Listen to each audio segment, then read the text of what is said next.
Welcome back to What She Said Sports, everybody. All right. Have a good show planned for you. Um, some things are coming together here, right? Um, some unexpected things are happening. We're gonna talk about it. Put together a good show. It's gonna all tie right back to Shedeur and what's happening with Shedeur Sanders in Cleveland. But first, let's just start off a little light because we're gonna be dealing with this for a minute. It can get a little heavy, and I just want to say happy birthday, first birthday to Snow, same day as his grand prime, Coach Prime. And I saw the pictures, the family, they were at DeAndrea, her mom, they look great. I was like, that's Miss Carolyn? Man, she looks great. And DeAndrea, and I saw his father, Jacquees. It looks like they had a big family gathering at Disney World, probably Disney World, right? Mickey Mouse, was talking to Snow, and he had a big party, and there was water, and it just looked, they had a really, really good time. So it's Snow's first birthday, and he was standing up and dancing with his family. So he's on his way. I hope we get to see him, during the season. I expect he'll be at CU with Grand Prime. Can't wait to see him running around on the field. I know he's already been out there, but I would like him to become a fixture on CU's football field. So just wanted to take a minute, start off a little light, and just say happy first birthday to Snow. He's one now. All right. So let's show him some love. We drop some hearts in the chat for the little cutie. Okay. So let's move on. Let me give you an update about his uncle. So we're talking about Shedeur Sanders, right? So Shedeur Sanders was injured. We talked about it earlier. And if you saw the caption, what did it say? It said he's listed day to day. So I double checked just to see if there were any updates. He is listed day to day. He's not out for the season. He's listed day to day, but he's not expected to play in the second preseason game. Now, I said I'm fine with that, right? I'm fine with that because I believe Shedeur has done enough. And there's some people we haven't seen, right? It's supposed to be a quarterback competition. Everybody should get the same opportunity. We know Shedeur is not getting the reps that he's supposed to be getting with the ones. Kevin Stefanski has decided to just keep holding Shedeur back regardless, with no explanation and no proof that the person that he's holding him back behind, Dylan Gabriel, is better than Shedeur. So we took a peek at these numbers earlier, but we didn't kind of really get into it other than 6-13 for Flacco and 6-19 for Shedeur, with Pickett still being injured 5 of 6. So Gabriel 6-19, Pickett 5 of 6, Shedeur 0-0. Apparently there was a throwing drill, and that's where the oblique injury came in at, and it's not severe. It's just he'll miss this game, which is fine. But this 6-19 equates to 31%. Okay. And if you've been on X, you saw what I said. Kevin Stefanski should be tested for illegal substance use, because you got to be out your rabbit mind. To risk everything behind an unproven player who has already gone 3-14, and in practice with Philly, the team you're going to play on Saturday, 6-19. That is 31%. And it has happened more than once. You have to be crazy to fight for that. And that's how you know he's a servant leader of something else. Because what are you truly fighting for? You have to be insane to be out here stomping for somebody who goes 6-19. So Shedeur was named the starter of the game if Dylan can't play. Excuse me? Why he can't play? He can practice, but he can't play. He can practice, but he can't play. So Shedeur being injured is guys' way of saying, hey, enough. No, you're not about to be nobody's work mule, held back from development, but thrown into the fire and set up to fail with role plays like the 4th and 1, or set up to get harmed in this game by the number 1 defense in the NFL. God said, go get somebody else to do it. Shedeur Sanders is the starter if Dylan can't compete. Dylan ain't better than Shedeur. There's nothing has been proven that Dylan is better than Shedeur. All it is Kevin Stefanski holding on to Dylan and making Dylan his pet.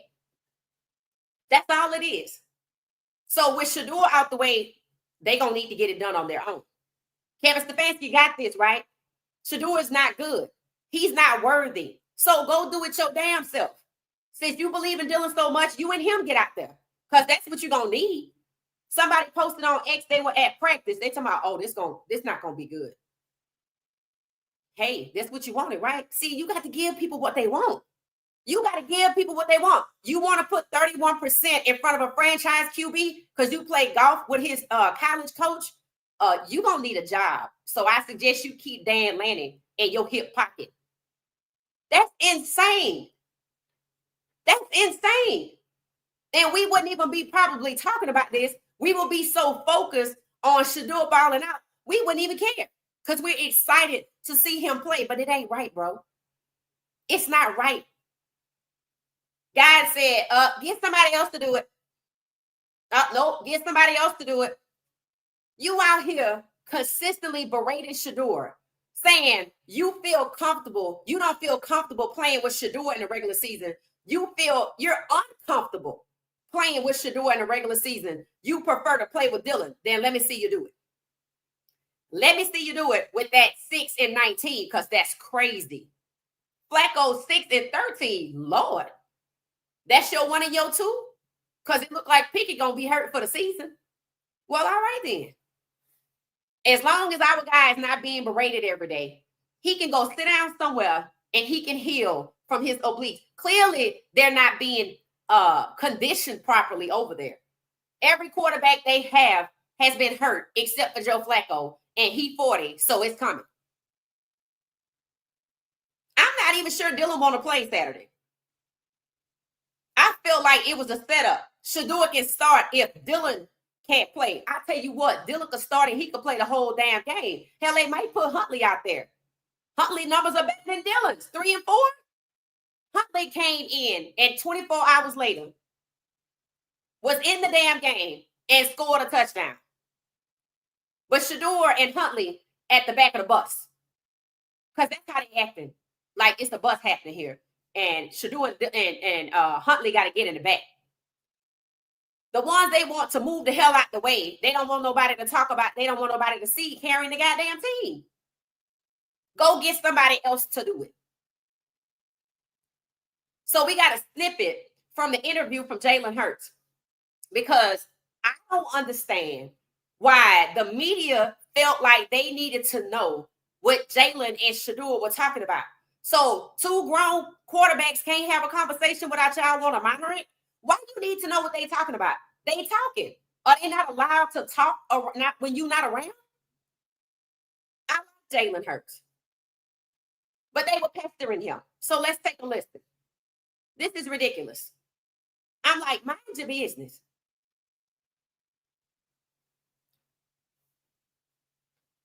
Yeah, I keep the conversation intimate. We had a very lengthy conversation. He came to me and just wanted to talk. And, I'm always there. I said earlier, giving my perspective on what I see and how I've gone about things. And ultimately, it takes a great deal of patience and hard work and social resilience. You got to run it. You got to run it. So I'm supporting from where I am, and I wish them the best for this opportunity. So Shedeur and Dylan cannot have a conversation without having to explain to the media what they are talking about. Why? Why did you need to know what they was talking about? Why was it important to know what they were talking about? The NFL. Oh, they were talking football. People in the comments were like, no. Jalen was telling Shedeur just how y'all really are and encouraging him. This was a godsend. This was a godsend on the day he had no reps and had an injury. This was a godsend because I told y'all Shedeur gonna have to learn what? This draft was not about your father. Your father was a scapegoat, and all of your friends from that program was collateral damage. That these people have an agenda, and they feeling a little froggy because of the current climate that we live in. And one of the things that's also happening while everybody's paying attention to Shedeur is the whole John Gruden case. Thank you, Jerry, for sending it to me. I took this amount of time to actually read about it. And this goes back to 2011. I had no idea it was that far, right? I had no idea it was that far back. But John Gruden said some ugly things, racist, homophobic, and misogynist. So basically, he offended all genders. He offended all genders. And what? He offended men, he offended women, he offended Black people. So the person he's talking about in one of these 2011 emails is actually the author of the book that I'm reading, Turf Wars by DeMaurice, I think, Smith. DeMaurice Smith was the executive director. We said, I was going to read this book. We're going to talk about it. Miss Pamela came in the comments and said, hey, can we do a segment on it when we do our private live stream Friday? And I said, yes. So what I was going to do today was just tell y'all the little bit that I knew, and I posted about it. I said how insightful it is. And the fact that what's happening with Shedeur, right? John Gruden, who was basically kicked out the league for being racist and homophobic and misogynist and a whole lot of things, meaning he don't like nobody, is trying to make a comeback. He's trying to get back to the league after he was kicked out. So he files a lawsuit. It goes to the Nevada Supreme Court, and he gets a ruling in his favor about what? Arbitration. So the whole thing is interesting, and the whole John Gruden trying to come back, he's winning his ruling against the NFL, meaning the NFL was trying to hold him to arbitration. So we talked about this, right?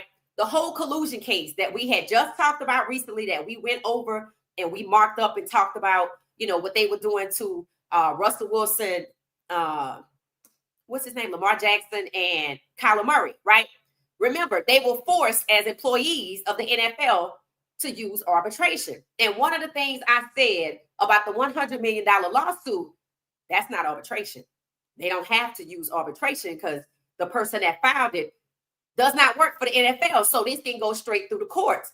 Normally, the NFL, when players sue, what happens is they are forced to use arbitration. So in this case, when they fired John Gruden and he filed his lawsuit, and again, this took place in 2011, but the ruling and everything came out in recent times, like Monday. So this been going on for a long time. He felt like the whole email situation was orchestrated and set up, right? So John Gruden is trying to come back after making racist comments, but the NFL is fighting him, forcing him to use arbitration. Monday, they lose. He can go straight through the courts. Now, it's a win and a lose. It's a win because an NFL player, former NFL player suing the NFL is not forced to arbitration. So that means all the other players that we have been talking about, wondering why they haven't sued, maybe that was the reason, because they were going to be forced to arbitration because what the activities they're suing about was when they were employees. You see? So that case is shining light on this case. This is where it's a loss. You have somebody who did make racist comments, and he didn't just make racist comments. He made racist comments about the author of the book that I am currently reading, that we agreed that we were going to treat it like a book club, and Freeman Harris went and got his copy. I'm listening to it on audio because I'm moving around so much. That I walked outside with the headphones on just to get some fresh air, and I'm listening to it, right? So if you have Spotify, you have premium, if you pay for it every month, you can listen to this book for free. So John Gruden is a win. And the fact that he's not forced into arbitration, that's not just a win for him. That's a win for every former employee that wants to sue the NFL for something. Now it's a loss. It's a loss because he was being racist against the author of the book, DeMaurice Smith. He said something ugly about his lips. DeMaurice Smith, Black, talking about the lips and stuff. He was being racist. Now, I don't know what he said about the homophobic part and the misogynistic part, but the what he said about the racist part was still there. And I clicked on it and I read it. And I said, you got to be kidding me.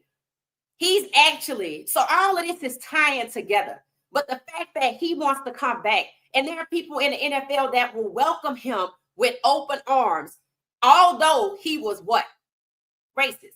He's saying that what they did was in 2022, when he was being when the Washington Commanders that we just talked about was being investigated for workplace misconduct, Roger Goodell forced people who work for the NFL to go through 650,000 emails.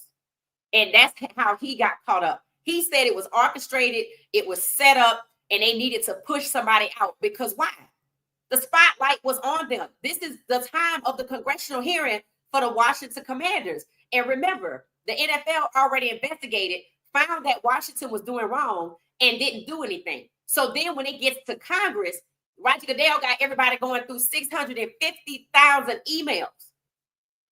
And they find this one. He said they set him up. I think what he's saying is he wasn't the only one, and they chose his emails to shine a light on when they could have talked about everybody. If you send racist emails, you know who you can send racist emails to, right? You don't just send racist emails to anybody. You send them to people that appreciate them. So what he was saying was, he's like Deshaun Watson, and he basically saying, Justin Tucker too. He's basically saying he wasn't the only one. They set him up. Now, how did Shedeur get into this? All right, so we already pulled together this book, the guy at the center of the racist emails, the author of this book, Gruden, the person making the racist statements, trying to come back to the NFL at a time where the NFL is standing against an elite Black first-round, first-year starter rookie named Shedeur Sanders. The climate. This happened to this man in 2011. Now you wait, because the climate has changed. What I learned in the first 5 minutes of the book is DeMaurice Smith was on the transition team for Obama. He worked and was the beneficiary of the United States Attorney General Eric Holder. He was up for the same job, executive director of the NFL Players Association, as Eric Holder, appointed by Obama. But Eric Holder couldn't get the job because he was politically affiliated. So DeMaurice Smith got tapped for the job because he was a lawyer. However, he had no political aspirations or experience, and he had never worked in a political arena. He was a trial lawyer. So John Gruden, that's trying to come back when the climate has changed. DeMaurice Smith, who wrote the book, was the trial lawyer representing the NFL Players Association, trying to steer them through a lockout going back to 2009. Obama, 2008. The owners wanted a lockout in 2009. They took everything into consideration and looked at the change that was happening. This is not a good time given this current administration with Obama coming in. But see, the NFL in 5 minutes, I learned, has positioned people in certain places. They have lobbyists to run around and try to fight for them and to, make sure they get their way and the White House stay out their business. What the NFL fears the most is having a light shine on them and being noticed by the executive branch of the United States. So now the climate has changed again. The timing of Gruden wanting to come back now, when the White House is choosing not to look. Yeah, I had something to say in the draft, but since you let me go ahead on and announce the 2027 NFL draft in Washington, D.C., which I'm likely going to benefit from personally, I'm good. Carry on. People wondering why that lawsuit is going so slow. The one that was filed by the fan after the draft. This is why. The climate has changed again. So the NFL, once a nonprofit making $8 billion, had to give up its nonprofit status and now be treated like a regular corporation, which means I can investigate you. You got to pay taxes. You got to follow the Workplace Misconduct Act. And I don't want to do anything to have the White House come down on me. Who has something to say in the draft? I told you that's how he got drafted. That's what they fear the most. And they thought, because when the Super Bowl happened in New Orleans, they were asked by who? By who? To take in racism out the end zone. They thought they could fly their racist flag with no problem. So they were just shocked as the rest of us when 47 showed up and said, "Are you stupid?" I told you, that's how he got drafted. He was not Haslam's pick. He was not anybody's pick. He was not on the board. He said what he had to say, and it still didn't happen, and things start shaking behind the scenes. The first 5 minutes of this book tells you how they position lobbyists, how when they had the meeting with the Players Association, there was a former Secret Service agent protecting the door. It tells you just how high up they have protections. How the NFL trying to get rid of arbitrators, judges, trying to move judges out the way so they can have their way with arbitration. The NFL Players Association, the president, the executive director, the guy that wrote this book, Damari Smith, in the first 5 minutes explained that on the hierarchy of influence and power in the NFL, you have Roger Goodell, which is the league itself. We're not talking about the owners. We're talking about the top, the league. Across from, parallel to Roger Goodell, is Damari Smith, the guy that wrote this book. So essentially, what's happening to Shedeur is happening because of the climate. They are pissed because they thought they could let their flag fly after the New Orleans Super Bowl, but they got their coattails pulled in the draft. That's how Shedeur got drafted. And they did a favor when it came to the 2027 draft, so they good. So they think. Because with somebody like that, they can pop up anytime they want to. And I told y'all, the FBI investigated the NFL Players Association from the side of the, because that's a good place to start, right? If I don't want to spook the 32 owners and everybody else that work for the NFL, if I want to make it seem like it has nothing to do with the draft, I'm gonna just start on the NFL player side. And they gonna let their guard down. But then if Roger Goodell could order somebody to look through 650,000 emails in a workplace misconduct case, what did I say Cleveland needs to be investigated for? Organizational malpractice, workplace misconduct. It could happen. All of this is tied together. What's happening to Shedeur is because of the climate. If this were, let's say, a different president had been elected, let's say Harris had been elected, this couldn't happen. And they know it. It's happening because of who's in charge. And they were shocked that who's in charge was on Shedeur's side. Facts. So they feel like they could keep going down this road, right? But they just lost in court. That somebody could go to court instead of having to use the arbitrator. That's huge. That means the NFL just lost in court. There's a lawsuit out there in court, right? Stay tuned.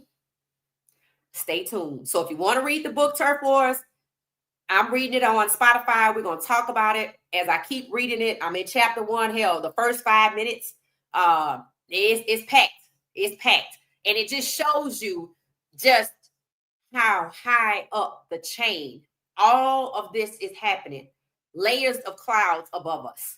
Like, we're so far in a different level of life than these people. Like, these are power brokers, right? This is like me watching the show that I told y'all I watched, Lincoln Lawyer. No, that's not even high enough. I watched another show about politics. I forgot what it was called, but it involved the U.S. and Britain. That's this level.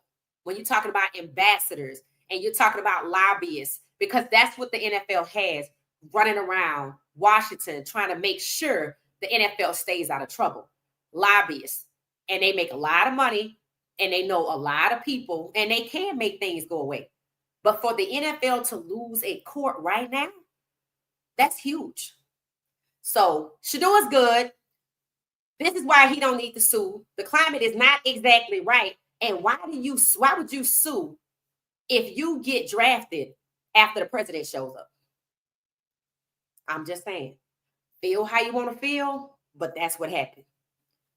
That's what happened. Now, mind you, for him, there was something to gain because he always wanted a team, and the NFL has shunned him multiple times. So showing up and flexing his power is really what that was about.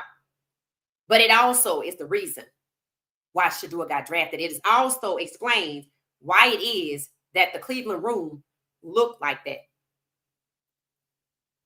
I told you that's how he got drafted. All of this right here is relative. It's not a coincidence at all. So with him wanting to come back, and people embracing him to come back and talking about his son and, making random posts about him, and they know who he is and the things he said about Black people, right? Look at how they treated Shedeur, who's a Black person. It lets you know that's the climate. That's the type of time the NFL is on. We're willing to welcome somebody that we had to kick out because they were being racist. But this is the perfect time to bring them back. And this explains why they're treating Shedeur this way, because of their agenda when it comes to Black elite quarterbacks leading the 32 teams, 17 of 32. So stay tuned for more information about the book. So let's go back. It's crazy. It's just crazy. So we got somebody. Y'all let me know what you think gonna happen. I think Shedeur is out. I guess they're gonna have to go with 6-19. I'm just shocked that Dylan Gabriel is 31% in practice 2 days before a game. Maybe he gets better tomorrow. But I really, really think that they were gonna try to put Shedeur out there to win the game for Dylan and then hand it over to him. Anybody else feel that way? That's what I think they were going to do. Remember, they've already done it. 3 Black quarterbacks amassing a winning record, and they get Joe Flacco off the practice squad. If 3 of them work together to win 7 games, why couldn't one of them just keep going? Because they wanted to give it to Joe Flacco because they wanted to talk about, he was our starter. I said it's not a coincidence Deshaun Watson has not played more than 8 games. It's also not a coincidence that they keep kicking him like Justin Tucker don't exist. They don't talk about Justin Tucker. People want to cancel their season tickets because the Cleveland Browns went and hired Deshaun Watson. They didn't have a choice in that either. They did not have a choice in Deshaun Watson. The league had to put him somewhere. When you sit up and you read the type of things that I have read in 10 minutes, this is the kind of stuff that they do. It said the former head coach Gruden, the longtime football personality, filed a lawsuit against the league and the commissioner, Roger Goodell, alleging that a malicious and orchestrated campaign was used to destroy his career by leaking the emails. Because Roger Goodell stated 650,000 emails. I want you to go through them. He said they were leaked. The leaked messages were from when he was an ESPN analyst and a Monday Night Football broadcaster. So he says he didn't send the emails while he was a head coach. He was an analyst for ESPN. The NFL appealed to Nevada's High Court in 2022. It said after a judge in Las Vegas rejected the league's bids to dismiss Gruden's claim outright or to order the out-of-court talks through an arbitration process that could be overseen by Goodell. Now, that's just crazy. You want him to have arbitration, and the person that made the emails appear is the one that's going to oversee the process? That's them investigating themselves again. So, no. And it's not the first ruling that they lost. I'm going to tell y'all about the one in Cleveland when it comes to the Browns moving out of Cleveland. On Monday, the Nevada Supreme Court ruled in a 5-2 decision that the arbitration clause in the NFL Constitution is unconscionable and does not apply to Gruden as a former employee. So he used to work there, but he said it happened when he was at the desk, not as a coach. So he won his case. And then the city of Cleveland, I do believe, won its case so far against Cleveland wanting to what? Move and take the name. They wanted to dismiss the Art Modell clause. They lost that case. Now they're trying to move it to federal court. You see why you think they're trying to move it to federal court? Because if I'm powerful enough to get judges moved, then I can move it to federal court and maybe have some support because I have what running around DC and position all over the place. If I have former Secret Service people as security and I can find out anything on any player, then I have people within the branches of government. If you can move a judge, you powerful. So that's what's happening. That's why it doesn't make sense for Shedeur to sue, because he is an employee. He would have to go through arbitration, and it would no doubt end up the same way as the whole collusion case that just came down in January. The NFL is guilty of collusion, but not enough for damages. Then when we get to June, the NFL isn't guilty of collusion at all. So I don't know how you just spin a ruling. In January, you was guilty, but you spin it in a way that says you're not guilty because you didn't have to pay damages. So if you want to know why Shedeur doesn't sue, this is why. He's an employee. So, and it's been going on for years. This right here been going on for years. So, I think it's interesting that all of this is happening at the same time. It tells you why Kevin Stefanski is being given the green light to basically isolate and berate and ruin Shedeur's career. Because of the climate, the agenda is allowed to fly. That's why. So what does he do in that case? Running into Jalen Hurts was a godsend. Why? Because the NFL does what to Jalen Hurts, who just won the Super Bowl? The same thing. The same thing. How does Jalen Hurts move? In direct opposite in the manner in which Shedeur moves. So I asked myself, is Shedeur going to be able to survive what's happening to him in NFL? That was a legit question I had after we went live. That was a legit question I had. And I had to stop and think about it. I said, can Shedeur survive this attack on him? Because that's what it is, right? And something, I heard the little voice, if God wanted to. I'm like, that's true. That's true. I mean, that's true, right? That's true. I'm a believer of God don't leave his people nowhere where they're not appreciated. And that's facts. What do we see happening? The unexpected in practice. He's moved out the way. He's moved out the way. That's God not leaving his people anywhere that you're not going to go out here and play in this game. You've done enough. They're going to get somebody else to do it. They say they're better than you, then let them prove it. And that's what's getting ready to happen. 6-19, once again, just like 3-14, says that they're not. But they wanted to hurt Shedeur and kick Shedeur. And people feel like if Shedeur had an agent, to do what? You need a lawyer to fight defamation. You need a lawyer to fight discrimination. His contract is signed. And again, Shedeur being locked into his contract, it works both ways. They can't just up and get rid of him like they want to. In order to cut him, he gonna have to do something. He has a driver. You ain't cutting him behind speeding tickets when you got people on your roster with domestic violence. So he's protected. He should just go on, and whatever Jalen Hurts told him is what he needs to do. But what he also needs to do is sit down and realize this is not about your father. And look at the rest of these guys. Look at Lamar Jackson. Look at Jalen Hurts. I want you to look at C.J. Stroud. And I want you to look at all of these guys before you, Geno Smith. I want you to look at Tyrod Taylor. Everybody that's still in the league that they tried to get. Russell Wilson.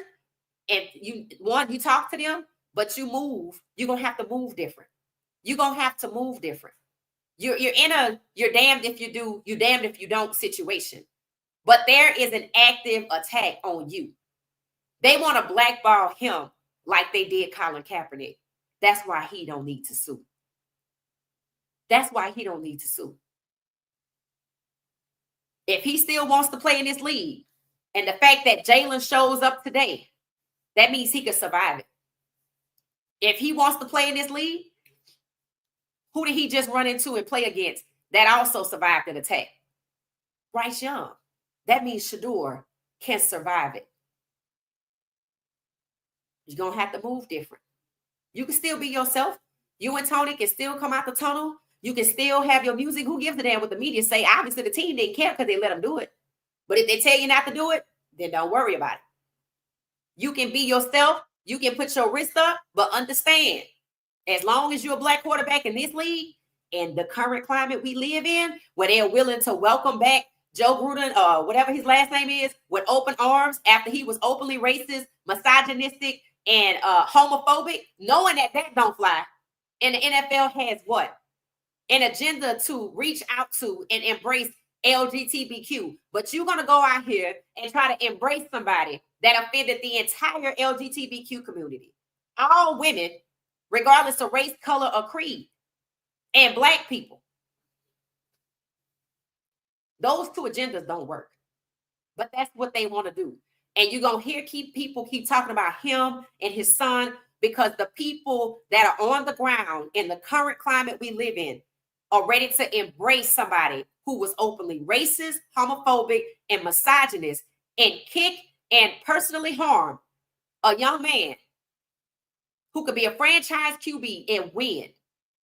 But they don't want him to because he's black. That's the NFL right now. That's why Lenore Stellar's father should have took that money, let his son stay in school for 2 more years to the climate change. Because that's what's happening. That's exactly what's happening. Jalen Hurts was a godsend for Shedeur. He's not going to be able to survive this without somebody else that went through it before him. His father was never a quarterback. Every quarterback after him coming into the NFL already knows, oh, you can't be yourself. No. Already knows they don't want you to say nothing about their culture. No.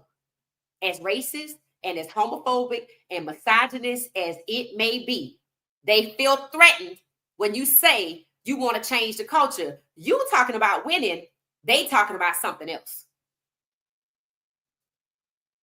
That's the climate of the NFL. Jalen Hurts was a godsend. The oblique injury, thankfully, it's not severe, but it's enough to sideline Shedeur because he's done enough. Guys say go get somebody else to do it. For people that want him traded, he has nowhere to go unless they come for him. Asking for a trade is like is just as much of, in their eyes, as a reason to attack him, because that's what happened to Deshaun Watson. These are black quarterbacks that they already don't want in the positions they're in. They tried to keep Shedeur out the draft, and somebody else got him in. You see, they pissed. You see, Kevin Stefanski is holding on to a 31% passer and want to put him in front of Shedeur. That's how much they don't want Shedeur there. That's screaming at the top of your lungs. I don't give a damn how good you are. We don't want you. We were forced to draft you. They better watch out. So Shedeur not playing is fine by me. He needs to just sit down. He needs to rest himself. And something else he needs to heal from. He needs to heal from all this emotional damage that they trying to inflict upon him. See, sometimes we don't know how much we've been negatively affected emotionally. He even said when he did his press conference after the win, the energy around him for the first time he had been with the Browns, the energy around the Browns was different. A few people tried to attack him for talking to Tony, but their voices didn't grow louder than the people that celebrated him. That's why our voices matter. People want to say, oh, don't speculate, or yeah, God got him. Yeah, but faith without works is dead. Use your voice to uplift him and drown out the haters, because the haters have a plan for Shedeur. Kevin Stefanski moving like he getting a promotion, maybe a new Crimson Hood or something, because you're not going to tell me you're willing to risk it all for somebody that's 6-19. You know they can't get it done. And they knew Shedeur was going to outproduce his draft stock. So if I know Shedeur is better than 6-19, what the hell am I trying to hold him back for? For the agenda that took place in the draft. That's what it is. That's exactly what it is. It's over 170 of us. Hit the like button, please. Hit the like button. Show some love. Thank you so much. There's a lot of hard work going into this. Thank you so much. So, guys, I'm fine with Shedeur not playing. It's the guy saying he got Jalen. Being injured is perfect timing to sit down and heal physically, let your body heal, and you need to let your mind heal. Because for one thing, it's certain. Jalen Hurts still getting dragged, and he been in the league how long? All right, it ain't going to change for Shedeur either. Going to another team that wants him is the best thing that can happen. Because Jalen is clearly on a team now, even though his coach publicly berated him, he's on a team now that appreciates him. The Philadelphia Eagles are in a place where they appreciate Jalen. Does that stop the media? No, but he could tune the media out. Shedeur gonna get there. Bryce Young has gotten there. Why you think they asked Bryce Young about Shedeur? Because he went through it. And it was ugly and it was also intentional. But he survived it. So having a guy stand like Jalen on a day like today, where he didn't have any reps, and yes, he was throwing, and they want to say Shedeur can start if Dylan can't go. Why the hell can't Dylan go? He had 19 damn reps. Why he can't go? See, that's setting Shedeur up and telling him he's not better than Dylan at the same time. Oh, that's what they did to Russell Wilson. Oh, you got to go interview with the Cleveland Browns and the New York Giants. The Browns didn't want no parts of it because they didn't want to win with that black QB. They don't want to have a black QB holding up whatever trophy you get when you win the divisional, the playoffs or the Super Bowl. That's why they pulled Joe Flacco out off the practice squad. They were going to do the same thing to Shedeur. Shedeur can start if Dylan can't go. Let me guess. He was going to be able to go late in the fourth quarter when Shedeur got the W. Notice they took Shedeur early out the Panthers game, right? They didn't have to take him out. Huntley is temporary. What the hell are we giving Huntley reps for? Ain't he temporary? In here just in case? These people on that type of time. They feel emboldened because of the climate that we live in. And the fans, some of them are like that too, which explains why some of these fans in Cleveland are okay with this. But I'm starting to see more and more they coming around. They need to hold their organization accountable. Skip Bayless today was talking about, oh, I'm talking to Haslam, trying to get him to let Shedeur play against Burrows. I'm like, you need to be trying to persuade him to sell his damn team or fire Kevin Stefanski. We don't need you trying to force Shedeur to play no damn game. They only paying him $4 million. If he sit on the bench for a year, then enjoy it. Do we want that? No. Does he deserve that? No. But in the face of danger, you got to move different. Understand he in danger. Understand it. The same thing that happened to Russell Wilson is what they are doing to Shedeur. We don't want you at QB1. Well, Russell Wilson look like he's going to be QB1 anyway.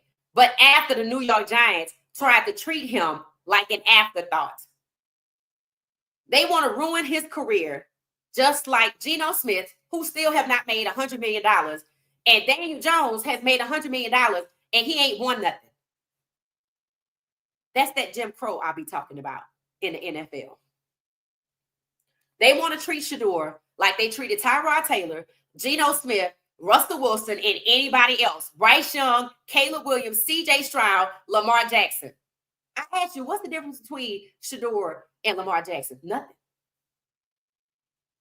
They both good quarterbacks. But Shedeur has an NFL father, even without the NFL. That's his backbone.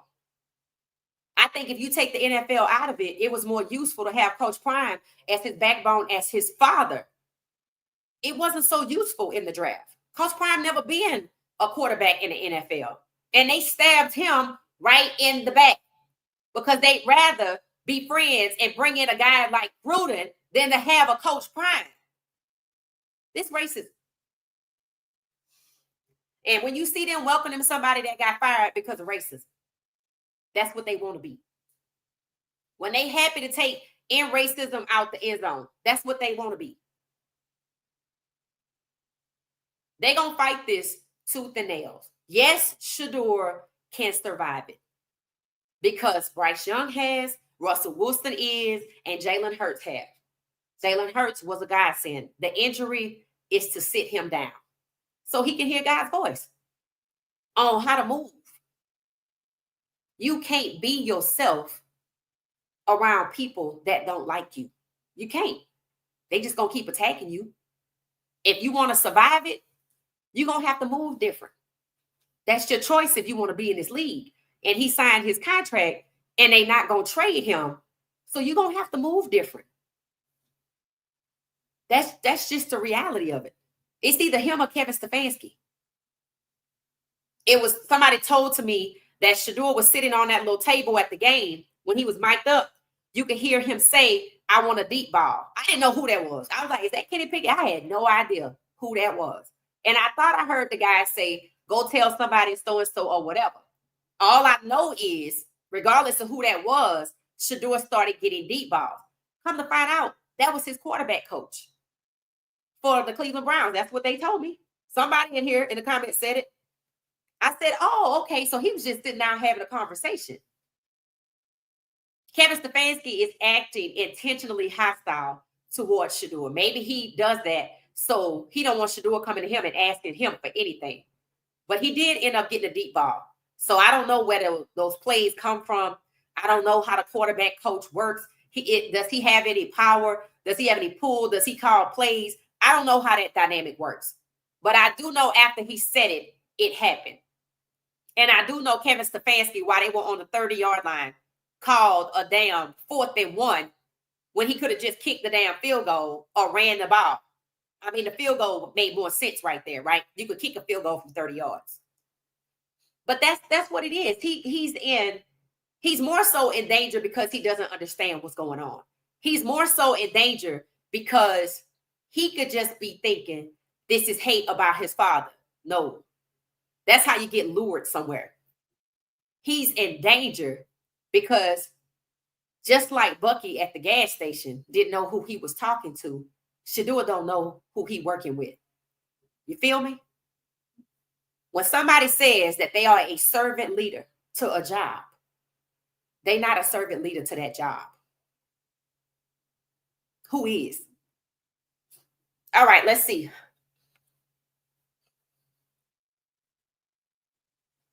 It said you had to be kidding. B. Thomas, was that you that told me that was his quarterback coach? It said, now I know Dylan Gabriel is mentally unprepared for the NFL if they don't want to play him on. Right, talking about Shedeur can't start if Dylan. I'm like, excuse me? Like Russell Wilson was in New York and had an interview with New York.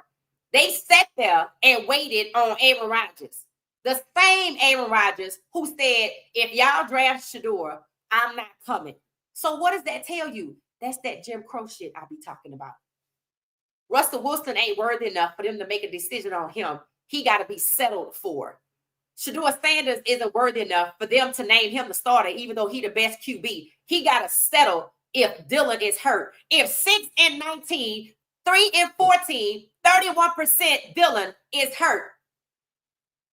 Are you, excuse me? You know what? Go find somebody else to do it. Since you didn't want him to play last week and he ended up playing and you tried to set him up on 4 and 1 and he overcame it and balled out and is the best rookie QB and you can't appreciate it, he going to be sitting down somewhere. You got it. This is what you wanted. You go ahead. This is exactly what Anthony Richardson should have did. Slow your roll. Slow your roll. If you're injured, it's for your own good and God's glory. Slow your roll. Do not be out here in a hurry because they're going to take your position regardless. So don't sacrifice your body and your mind and your spirit to be somewhere they don't want you to be. Slow your roll.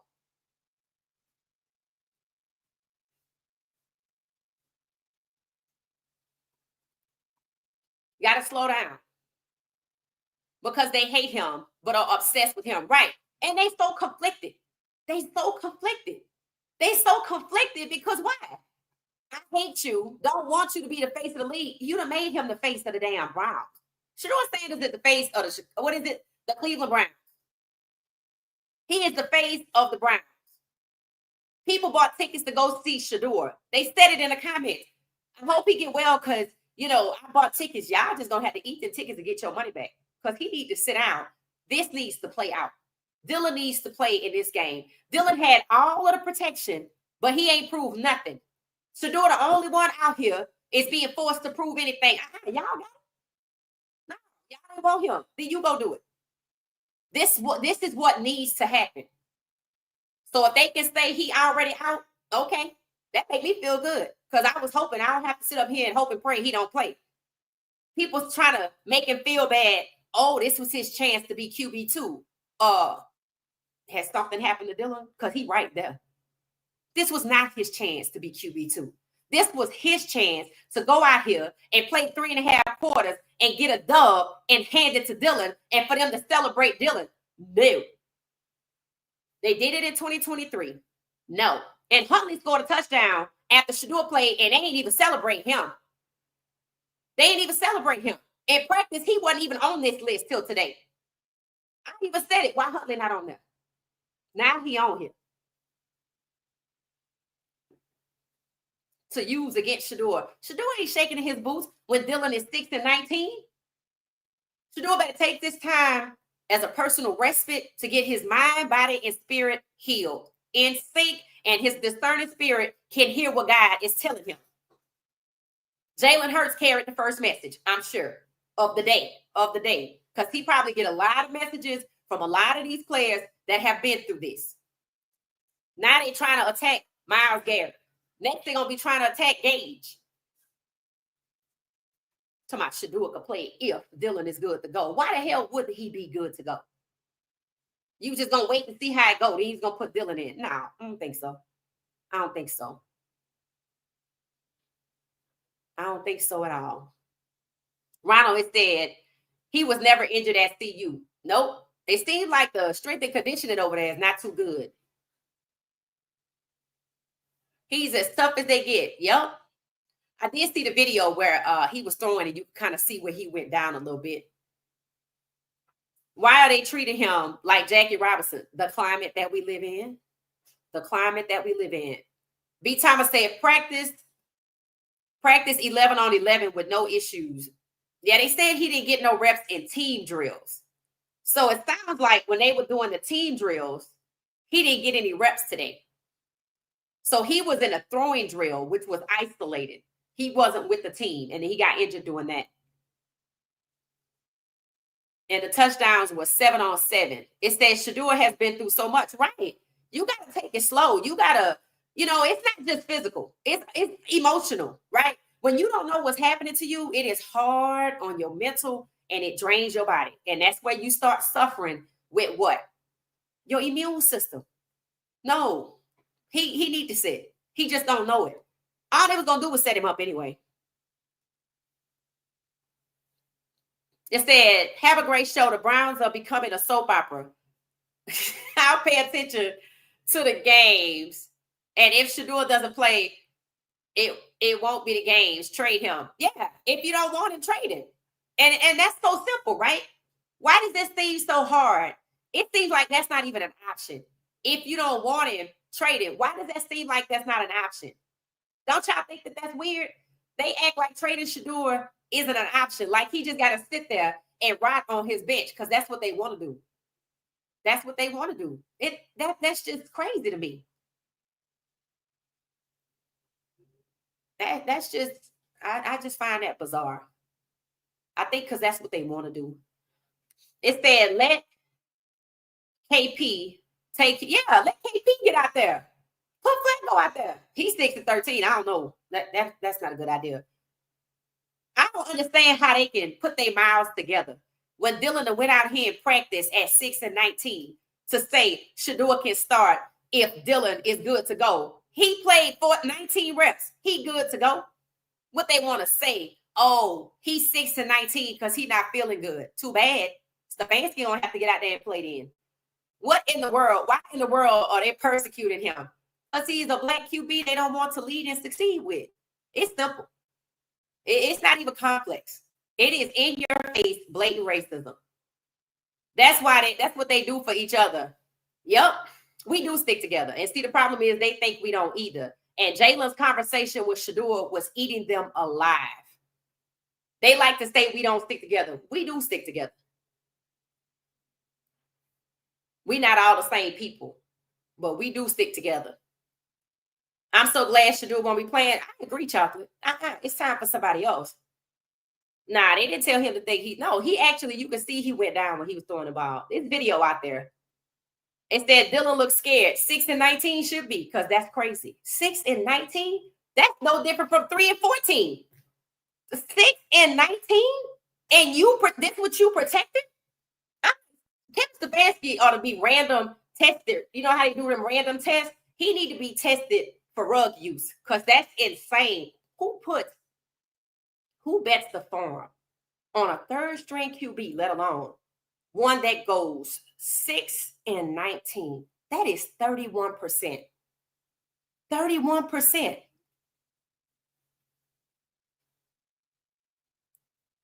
Just insane.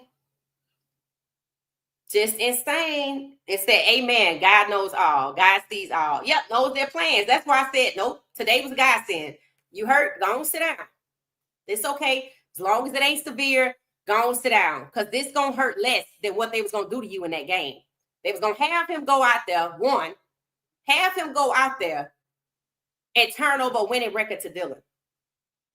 Or if the game was so hard and Dylan couldn't go, Shedeur was going to go, and they knew Dylan wasn't going to go.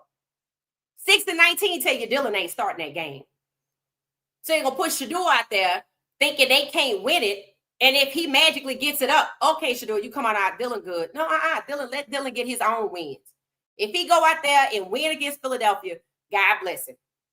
And they can proceed. But for people saying this was Shedeur's opportunity at QB2, that's a lie. Shedeur was QB2 last week. If Shedeur never play another snap for Cleveland, he's still the best goddamn quarterback they've had in decades. And I don't care if you don't play another snap for him.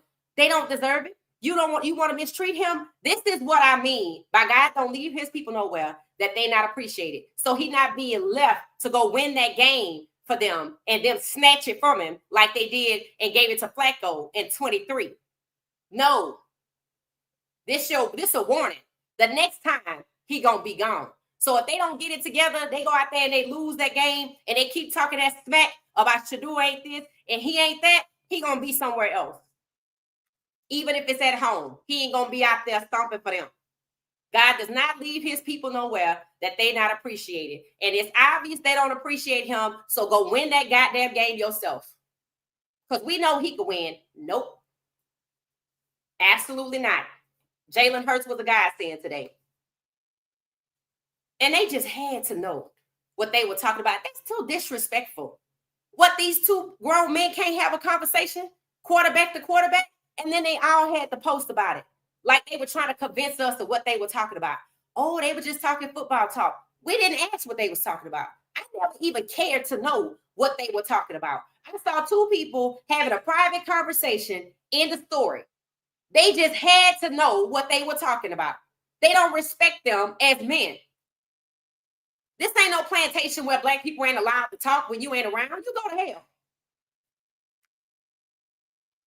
Gabriel will play. All of the pressure has been put on him. They did it. Kevin Stefanski set it up for him. That's his buddy. All of the pressure has been put on him. If he doesn't play, Cleveland fans will be furious, and not giving Shedeur first-team reps will be impossible for Stefanski. Yep, I agree. Shedeur don't have to play for Cleveland. I'm kind of over it. Because this is crazy. 6-19? And this what you protected? That was intrusive and ugly, right? To want to know what the hell they talking about. Mind your damn business. I heard Shedeur made $18 million off his jersey sales. If I were him, I would tell the NFL they can have it. They are going to make this young man sick. Yeah, I don't know what he would get paid for that, though.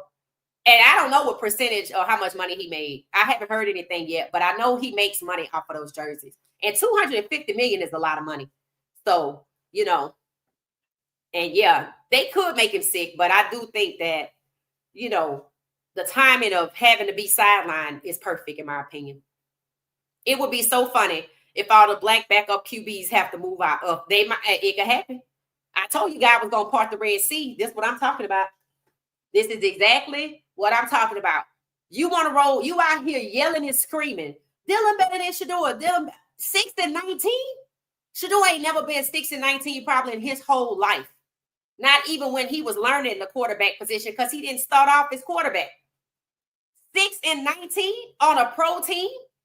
Flacco 40. I get it, but he probably ain't even trying. 6-19. Huntley is a good QB. Yes, he is.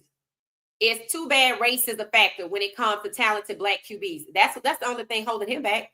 And actually, there was a guy who plays for the Packers, and I don't know his name. I think he's a running back. The caption was he was being loyal to Malik Willis. I'm like, he's not being loyal. This is what accountability looks like.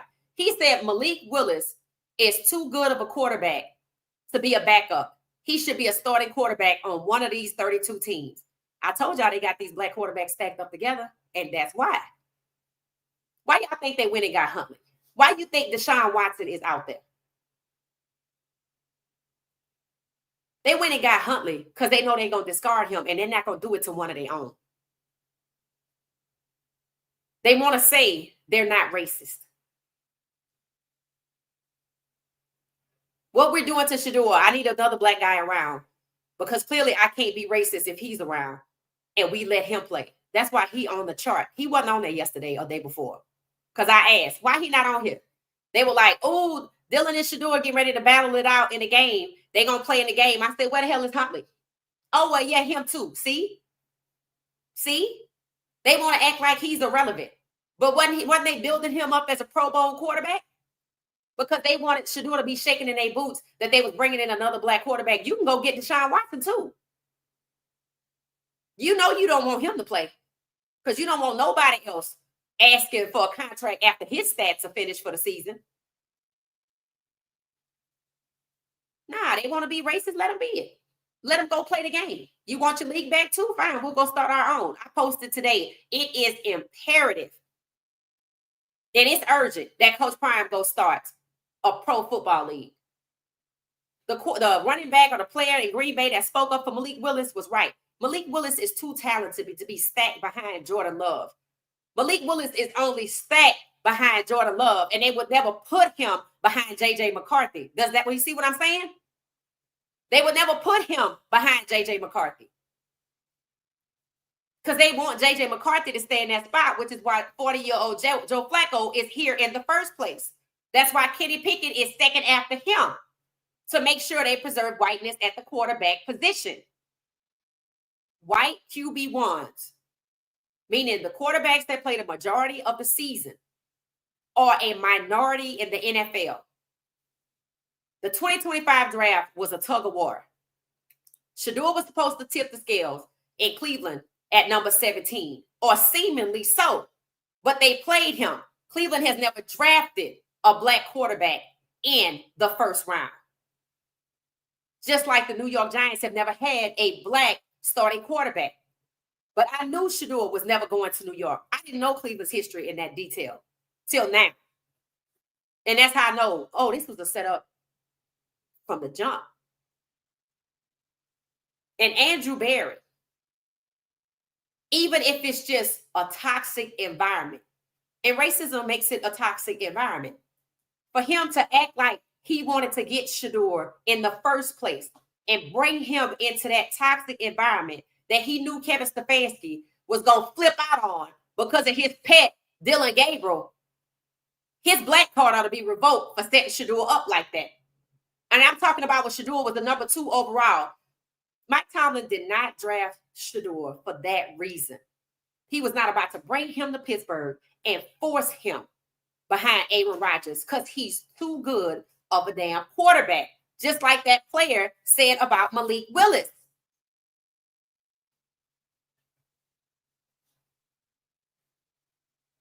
So Andrew Berry blindsided Shedeur, and I ain't talking about after the president showed up. I'm talking about before that, using his melanin to draw Shedeur in. Come to Cleveland, we're gonna be happy to help you. Cleveland's history says they would never draft this Shedeur in the first round. And then after the draft, when you forced to take him, you berate him, talking about he too much for the first round. you wasn't going to never draft him in the first round then, because you knew how much the quarterback was going to make at the number 2 spot after the last draft, because it's a $2 million increase year over year over year. So after the last draft, I know how much the next person going to make. And in October 2024, I know Shedeur was the number 1 QB coming out of college. Andrew Berry wrong for that, bro. Bringing Shedeur into this environment, luring him in for $46 million, and then acting like his savior, but pissed off at the same time that he's there at all. And now Kevin Stefanski trying to use Shedeur like a damn piñata because he want his pet, Dylan Gabriel. Well, send your pet out there at 6-19 and win that damn game for you. That's what you do. That's what you do. So Andrew Berry is wrong for dragging Shedeur into this toxic environment, knowing how they were going to treat him, knowing they don't want to succeed with an elite black QB. He need his black card revoked. You're supposed to look out for your person and not do they bidding to hurt a black quarterback. And next year, they're going to get Lenore Sellers. Let me guess. They're going to send Andrew Berry to start swooning in his face. Good luck. So, yeah, they don't like him, but they can't help but exploit him for clicks. Well done, Jalen. Absolutely. Absolutely. It's not Coach Prime, it's racism, and that's what he needs to learn. And hopefully that's what Jalen is over there telling him. Hopefully that's what Russell Wilson is texting him. Don't let these people break you. If you notice, Jalen talked about resilience, and because that's what you're going to have to be. If you notice, Jalen, they can't even read him, and I think they get mad because they don't know what he's thinking. I don't know why they have to know what he's thinking. The man won the Super Bowl and was sitting down on the floor in the hallway inside their building trying to enjoy a stogie and just take a moment to celebrate. And all you see is legs standing around him that ain't wearing uniforms. That was disrespectful. Let the man celebrate. Staring at him like he in a damn petty zoo. If you don't know black people and understand what we got going on, okay, then just mind your goddamn business. Just mind your business. If you don't understand it, you don't get to gawk at it. And that's what they do. It's just like, well, we don't know why he's sitting on the floor in the hallway listening to this music. He was listening to Maze and Frankie Beverly. Happy Feelings. He was celebrating. And if you don't know, when you go to Asia and you don't know their culture, are you going to make fun of it and gawk at it? No, you're going to respect it. Hey, damn. Leave the damn man alone. They made a t-shirt talking about he make the same facial expression every day. Yeah, that tells you a lot right there. Because we know he'll cute and it don't go like that. He just don't need you in his business. Because you too damn nosy.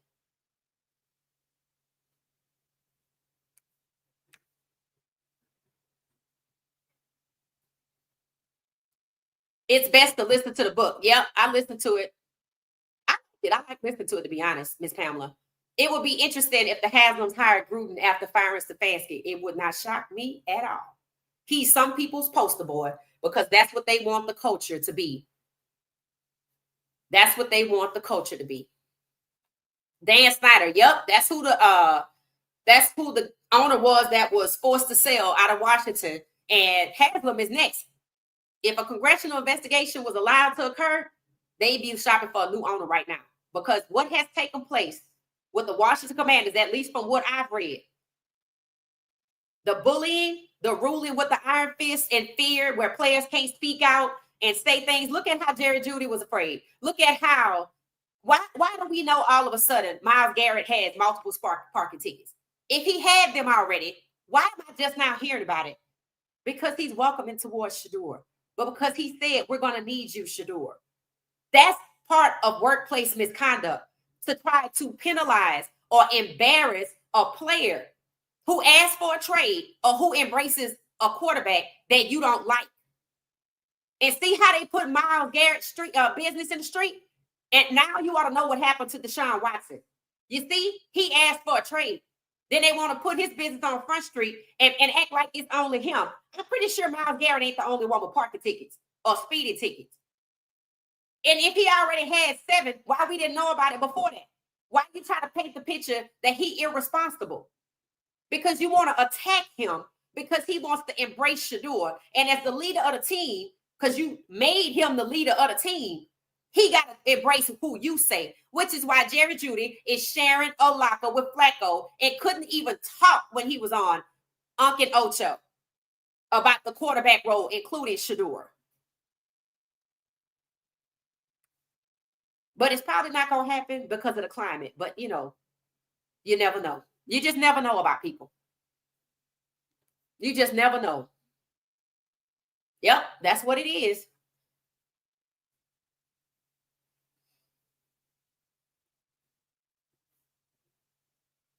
Adding this to my Audible account. Yes.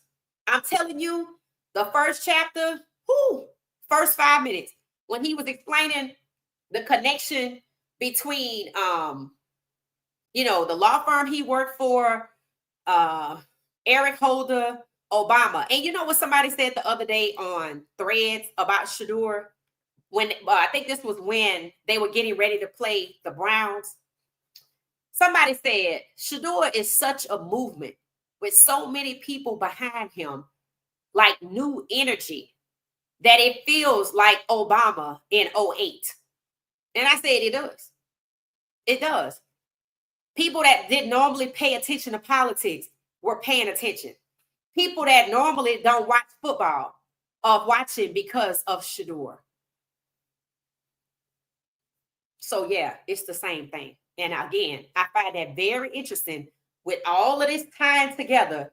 Gruden, Damari Smith, the book Turf Wars, what's happening to Shedeur, Stefanski being a servant leader, people wanting to welcome back Gruden with open arms, even though he was openly racist, homophobic, and misogynistic, and the NFL embracing the LGBT community. Very interesting, all of it, because I don't know how all of that go together. It doesn't.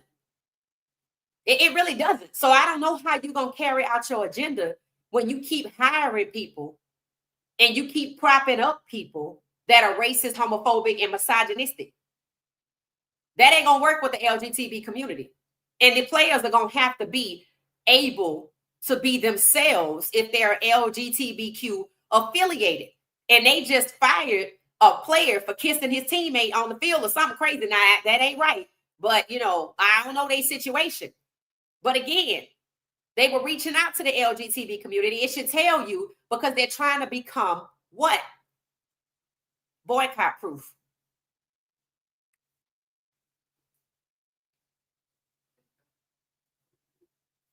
This is my element. This conversation, this is my element. It said, greetings to everyone in the chat. Hit the like button for great content. Yes, thank you. You can go find this conversation nowhere else.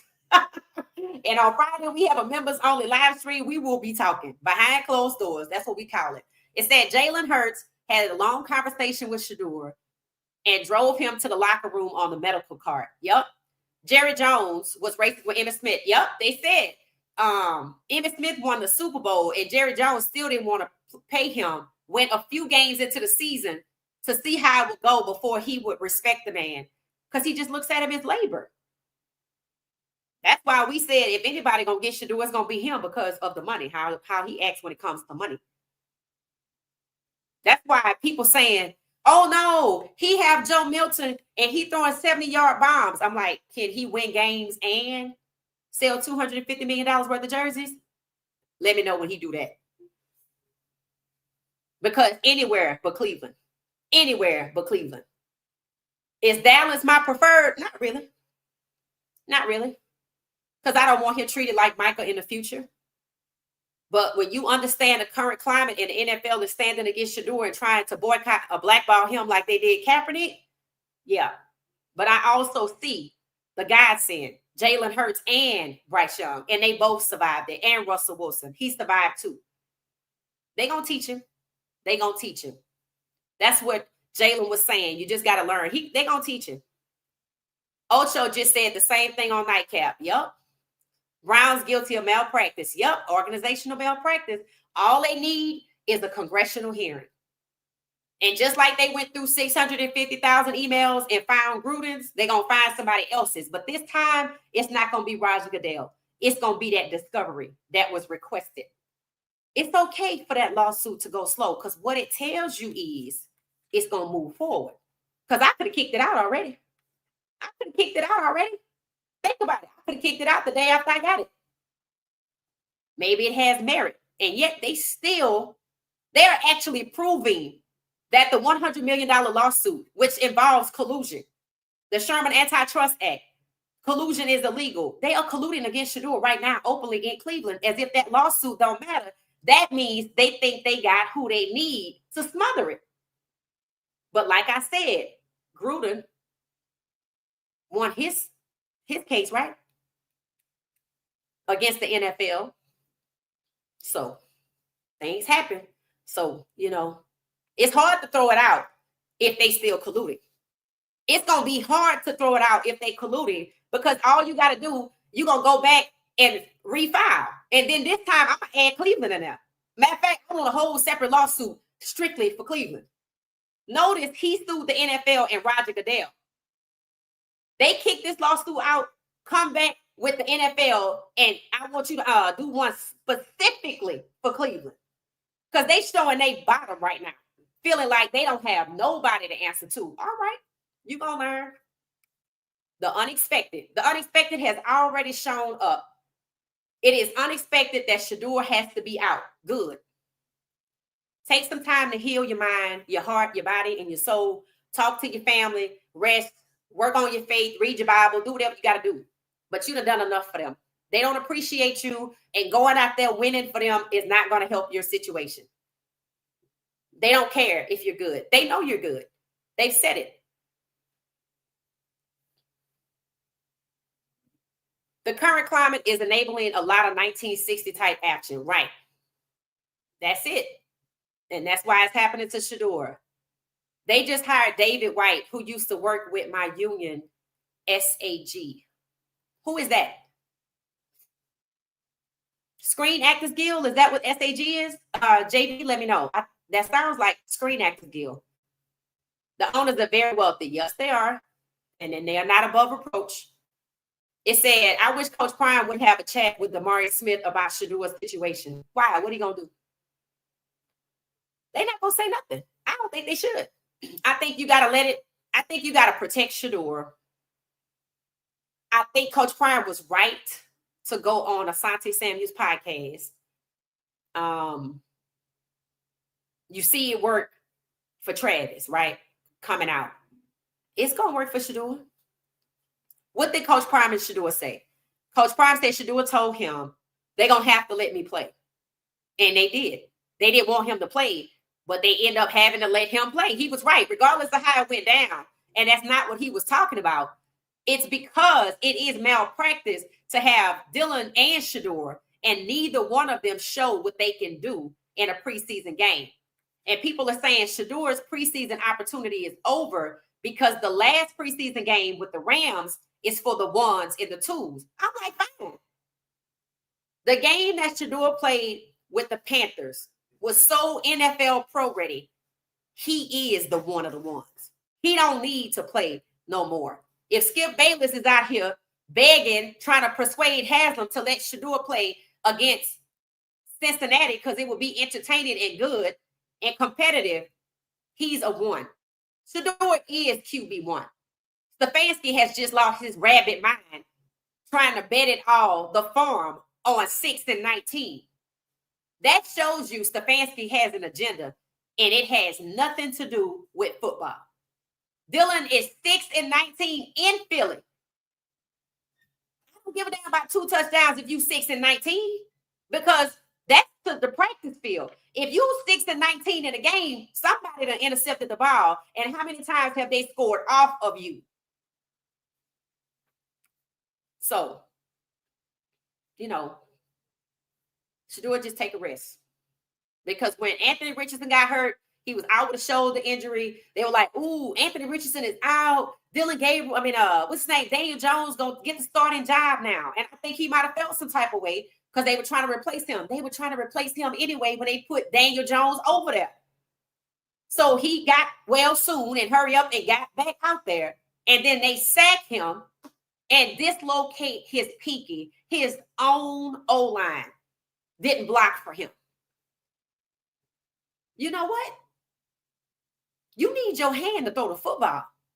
Next time it's gonna be worse than that.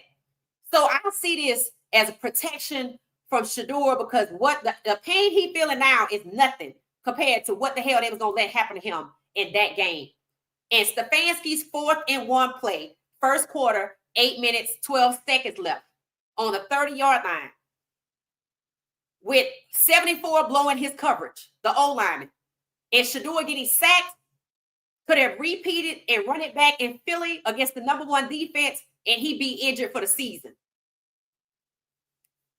I have no doubt about it that was the plan. Shedeur can't start if Dylan can't go. Why the hell can't he go? He always got some excuses why he can't play. They gonna protect him to the point he don't prove nothing. That's insane. And for what?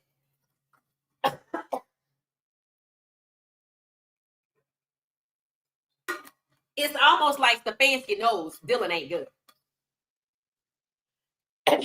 And that's why they don't want to put him out there. So you protecting somebody, you know that's not good. That's crazy. That's just strange. Shedeur wasn't supposed to get drafted at all, right? He was going to be an undrafted free agent, like the rest of the Buffs. And Baltimore can't stop talking about LeJohntay. Carolina can't stop showing and talking about and featuring Jimmy Horn Jr. They both were supposed to go higher than they went. Now, I don't know what happened to Will Shepherd in Tampa, but he's back. So I'm just glad he got the opportunity. And now Zay Weaver getting more love. Shiloh, what? I'm not about to say that out loud. Did something happen with Shiloh, y'all?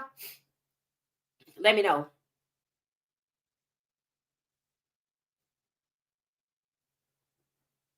Did something happen with Shiloh? Oh, they really want us to act the fool. Maybe it did. Let me see right fast. What? Why would that happen today? I know they coming up on their time. Wow. Oh, wow. Oh. Mm-hmm. Oh, what?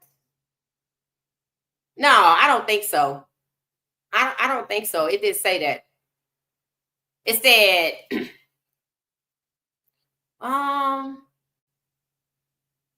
July 10th. It said he will be, but he wasn't 3 days ago.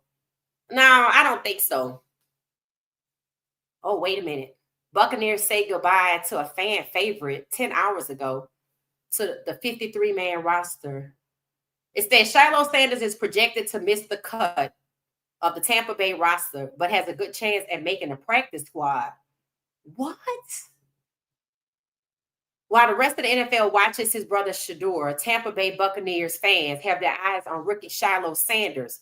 It said the undrafted free agent joined the Bucs after the Bucs as a safety put together a promising preseason debut, leading to speculation that he could be destined to join the 53-man roster. He's brought a fair or potentially unfair amount of baggage with him. What? But has impressed all of the right people in a short amount of time. What kind of baggage did he bring with him? Shiloh played. It said Buccaneers say goodbye to Shiloh Sanders in latest 53-man roster projection. So this is somebody guessing. It said the latest roster projection from the Pewter Report has Tampa Bay keeping 5 safeties on the active roster, but Sanders is not one of them. Oh, I don't care what nobody project. That's not a final cut. That's a projection.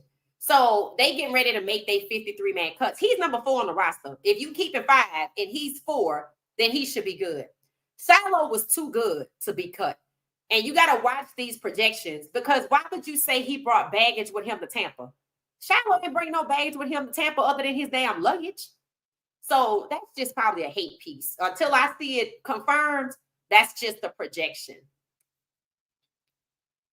In this position, it was stacked. Right, but there are other teams, right? He's too good. I wouldn't let somebody go that can stack the QB like that amongst other pass breakups and locking players down and keeping them from scoring.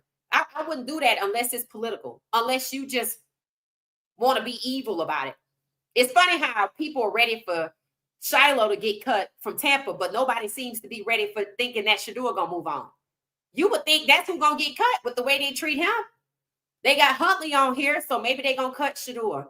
I hope Shiloh gets picked up soon. I don't think he got cut. The Browns have an insurance policy on Watson. I bet the hell they do.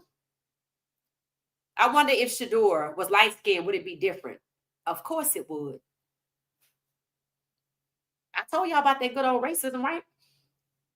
Of course it would. Look at Pat Mahomes and Dak Prescott. Isn't that your number 1 and number 2 highest paid QBs? It's not a coincidence. It's not a coincidence. I told y'all the story. How the lady looked at my friend, looked at me, and looked at my friend, and gave me the money for the candy. Colorism. Look at Lamar Jackson, how they treated him.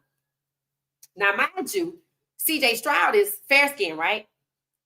And they still use the same lower cognitive functioning, you didn't do good on your mental aptitude, passing it around to everybody. So they did him the same thing.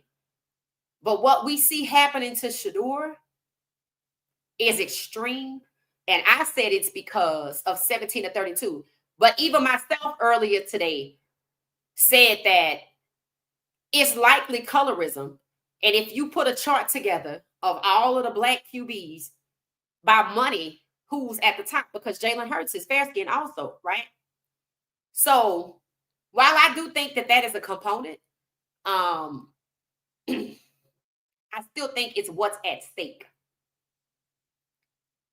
I still think about what's at stake because Kyler Murray also fair-skinned, and hell, they done put Jacoby Brissett behind him, and they forced him in his contract to look at film because he was part of the collusion case, which is retaliation. See, the problem with the NFL is nobody wants to hold them accountable. And when the players choose to do so, they do get retaliated against. And the Players Association we saw wasn't inept. And look at how Gruden racially attacked the executive director, who's highly educated, talking about his features. Damari Smith is also brown skin. So yeah. 6 of 19 is horrible, Dylan Gabriel. Right. If he looked like Mahomes or Jalen, right. But they trashed Jalen. They trashed Jalen. So I don't think so. It's about what's at stake. I mean, it just really gets under their skin. Thank you, Tina. It just really gets under their skin. Right? It just really gets under their skin. Damari Smith was the executive director when Gruden made fun of his physical appearance, the size of his lips. And that's who they want to welcome back. So it's about black people. That's why they want to know what Jalen Hurts was talking about with Shedeur. That's why they want to know why they didn't want Deshaun Watson coming outside to take Shedeur under his wing. Black people do stick together. That's what the NFL is afraid of. They feel like they got to walk around on eggshells and know everything that these black quarterbacks are talking about. That's guilt because they know what they have done to Shedeur. They know what they have done to Jalen. So if they sit down and compare notes, maybe all Shedeur got to sit down and talk to Deshaun Watson and figure out how to get $500 million as a settlement, and he could get it. I don't even think he got to sue. I think somebody else got to sue. That's what I think. He don't have to do it. That's where the fans come in at. Shedeur is a fan favorite. Tampa crazy as hell if they cut Shiloh, but he has not been cut. Tina looked it up. Thank you, Tina. So you got to watch those projections. Just like Shedeur was projected to do this and projected to do that, but he still was projected to be first round. The media, when they don't like people, they use their words to attack them. Sometimes you can do something about it, and sometimes you can't. Yep, multiple levels of wicked demons. Dylan Gabriel is inconsistent. Like they stuck Jackson Dart in, right? Right? It said the Supreme Court of Ohio It's not employee friendly. Oh, okay. So yeah, it would make sense to sue. It said the Buccaneers would keep Shiloh around on the practice team, and somehow they will bring him up to play. I think he's gonna be on the roster. I don't think he's gonna make the practice team. Shiloh's good. Shiloh's really, really good. I think people underestimate how good he is. At this point, we need our own league. I agree. I think the message from this, and here's again, in the first 5 minutes of this book that's on the screen, he talked about the lockout, the NFL lockout, that the players, they didn't ask for the lockout. The owners did. He said at a time when the NFL was making $8 billion and each owner was clearing billions and millions, like triple digits, they decided they wanted to get out of the existing collective bargaining agreement. So the owners wanted to stage a lockout. Just out the blue. And his job, Damari Smith's job, was to go talk to the players and say, look, they want a lockout. And if this goes on for 6 weeks, you're not going to survive it. Remember, they get paid game check to game check. They were canceling games or willing to cancel games. That meant you ain't getting paid. The NFL felt like they had saved up $4 billion in their rainy day fund so they could just lock the players out. They don't care about nobody. We don't like your contract, so we're going to lock all of y'all out. And we're going to starve you, and we're going to cancel games, and you're not going to get paid. That's why he said it. If this goes on 6 weeks, that's 6 games. That's 6 game checks. You're not getting paid for 6 weeks. If you get comfortable making $100,000 a week, just hypothetically, that's $600,000 you're missing. You better have some money in the bank. And I think I heard somebody say the current NFL players better save their money or they're going to regret it. It wouldn't surprise me if they just out the blue call another one. I'm serious. Look at how they treated Shedeur. Look at how they treated all the other quarterbacks. They will starve the whole damn league. They'll tell players that look like them, don't spend no money for 6 months. And they won't say a word to nobody else. And they'll have these other players going out here celebrating and thinking everything is fine. And they'll starve all of them for 6 weeks just so they can hurt the quarterbacks.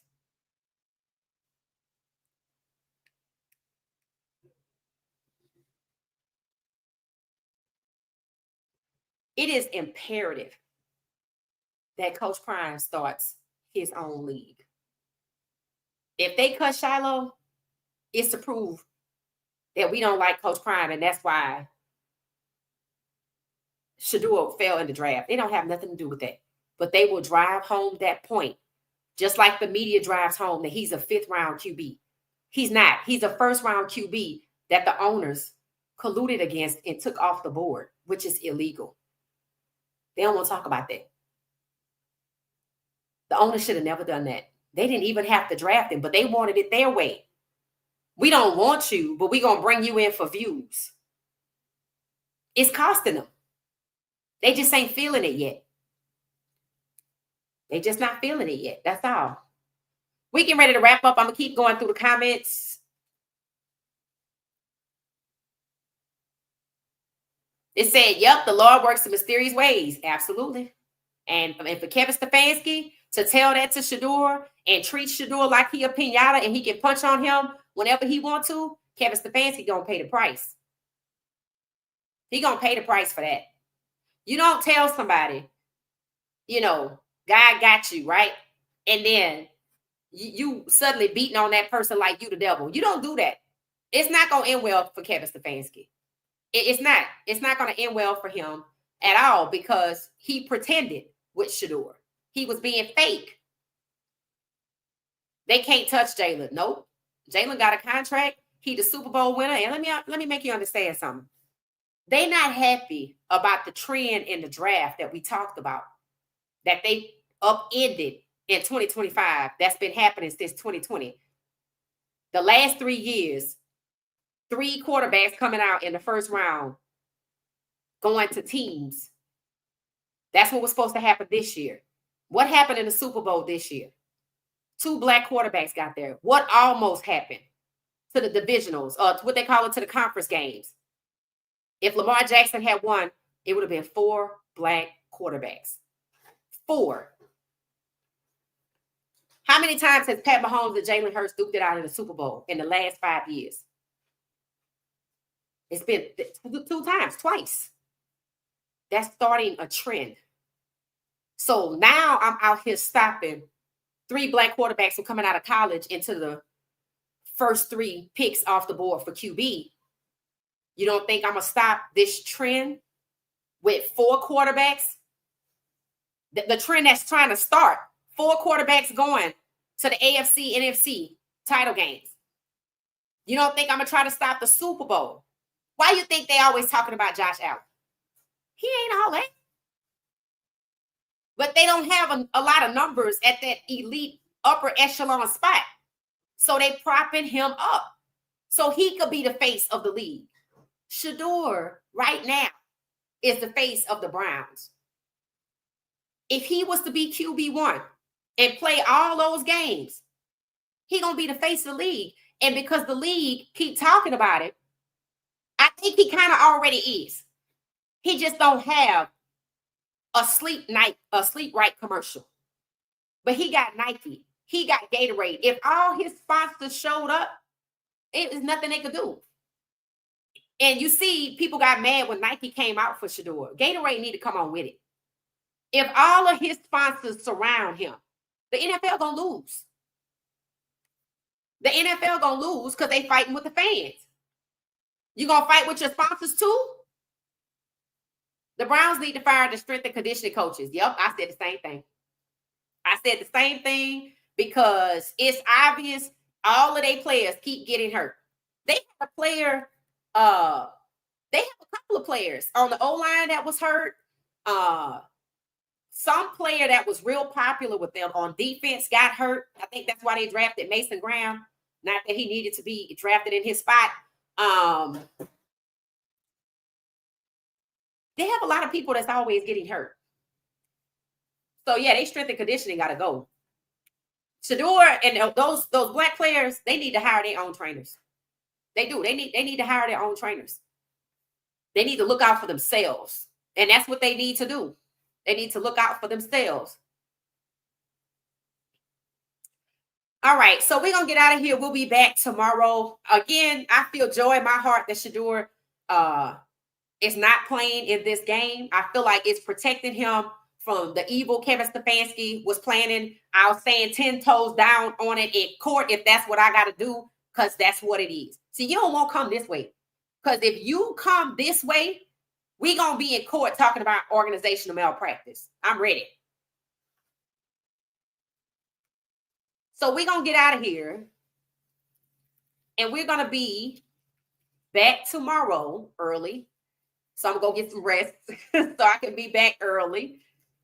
And we see, what's transpiring tomorrow, 6-19, and today, Lord have mercy.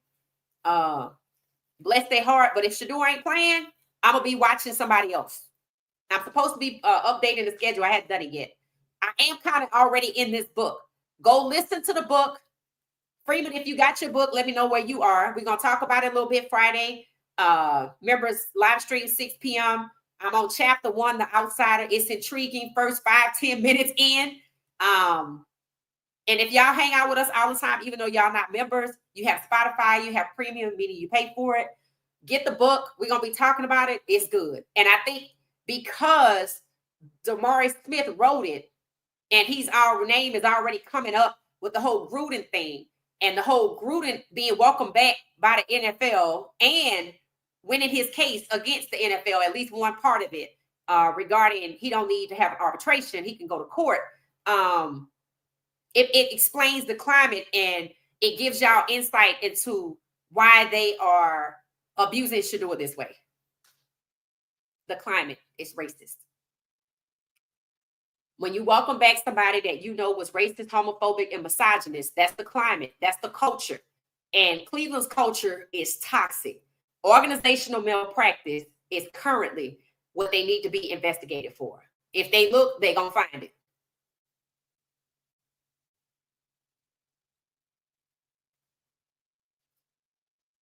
It said the more they try to hurt him, the more they will be exposed. Facts. So the longer he's on, the longer Shedeur is there, the truth is going to come out.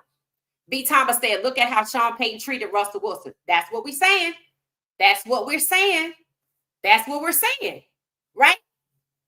When Jalen Hurts spoke of resilience, he's not talking about on the field. He has to be resilient himself because they still coming for him.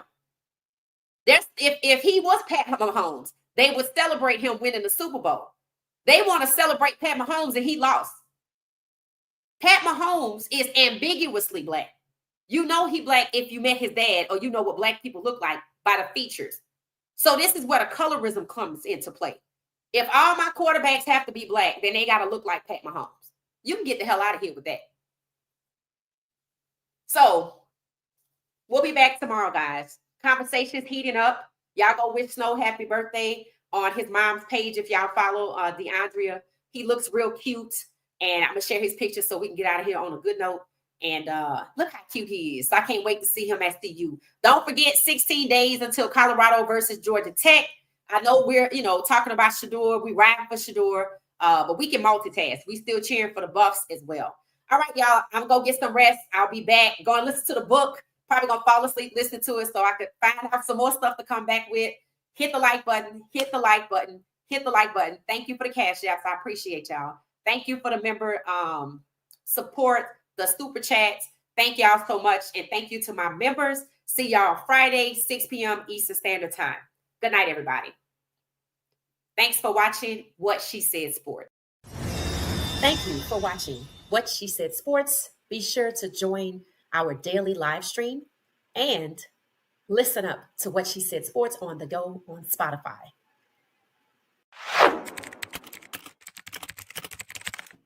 Thank you for watching What She Said Sports. Stay for another video.